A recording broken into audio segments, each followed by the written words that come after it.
আজ বানাবো বাড়িতে অনুষ্ঠান বাড়ির মতো শুক্তো। তোমরা কার কারা শুক্তো খেতে ভালোবাসো অবশ্যই কমেন্টে জানিও। বাইরে দেখো রোদের তীব্রতা বেশ বেড়েছে আর গরমটা, আর এই গরমে শুক্তো খেতে বেশ ভালো লাগে। তাই বাবা আগের দিন বাজার থেকে শুক্তোর সমস্ত সবজি কিনে এনেছে।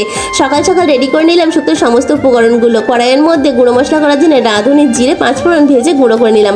কড়াইতে তেল দিয়ে তেল হলুদ নুন দিয়ে এদিকে ভেজে নিয়েছিলাম উচ্ছেগুলো ভেজে নিয়ে তুলে রেখেছিলাম, আর এদিকে বড়িও ভেজে তুলে রাখলাম। কড়াইয়ের মধ্যে ফোড়ন দিলাম তেজপাতা, শুকনো লঙ্কা, রাঁধুনি 5 ফোড়ন দিয়ে আলুগুলো ভালো করে ভেজে নিয়ে লাল আলু, ডাঁটা কলাপ দিয়ে আদা দিয়ে হলুদ দিয়ে জল দিয়ে দিলাম।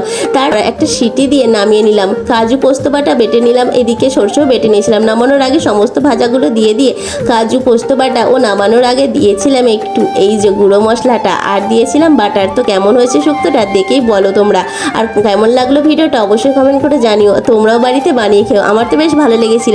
গরম ভাতে এই শুক্তোটা খেতে আমার তো দারুণ লেগেছিল। মিনি ব্লগটা ভালো লাগলে অবশ্যই লাইক কমেন্ট শেয়ার করতে ভুলবে না বন্ধুরা। আজকের মতো টাটা।